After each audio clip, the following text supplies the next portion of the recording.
ఎప్పుడైనా పచ్చి మామిడికాయ కొబ్బరి పచ్చడిని ట్రై చేశారా? చేయకపోతే ఒక్కసారి ఇలా చేయండి. చాలా బావుంటుంది పుల్ల పుల్లగా. మామిడికాయ ఒకటి తీసుకున్నాను నేను. ఇలా ముక్కలుగా కట్ చేసుకున్నాను. ఒక మామిడికాయకి సగం కొబ్బరి చెక్క అయితే సరిపోతుందండి. అది కూడా ముక్కలుగా చేసి పక్కన పెట్టుకున్నాను. ఇప్పుడు కొబ్బరి చెక్క అనేది ముక్కలు చేసుకున్నాను కదా, అది మిక్సీ పట్టుకోవాలి. అలాగే మామిడికాయ కూడా మిక్సీ పట్టుకోవాలి. ఈ రెండూ కలిపి ఒక బౌల్లో వేసి ఇలా పక్కన పెట్టుకోవాలండి.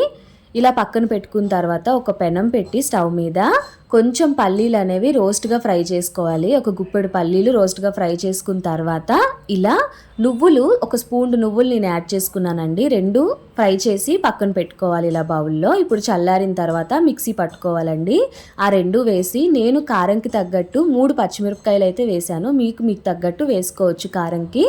ఇప్పుడు చిటికెడు సాల్ట్ అయితే వేసానండి నేను. సాల్ట్ వేసి ఇలా బరకగా గ్రైండ్ అయిన తర్వాత మనం ముందు పెట్టుకున్న మామిడి కొబ్బరి అనేది అందులో వేసేసి పులుపు కోసం నేను కొంచెం పెరుగు అయితే యాడ్ చేశానండి. యాడ్ చేసి ఇలా పచ్చడిగా చేసుకొని పక్కన పెట్టుకోవాలి.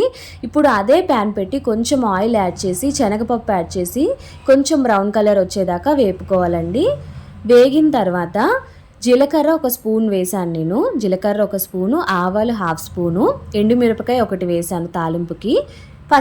పచ్చిమిరపకాయ అయినా వేసుకున్నాం కదా, ఇది ఆఫ్ చేసైనా చేసేసేయచ్చు. తర్వాత కరివేపాకు వేసి స్టవ్ ఆఫ్ చేసుకోవాలండి. స్టవ్ ఆఫ్ చేసుకొని అది చల్లారిన తర్వాత ఇంగువ యాడ్ చేసుకొని ఇప్పుడు ఈ తాలింపులోకి పచ్చడి అనేది మనం వేసేసుకోవాలండి. వేసి తాలింపు బాగా పచ్చడి పట్టేటట్టు కలుపుకొని ఒక బౌల్లోకి తీసుకొని ఉంచుకోవాలి.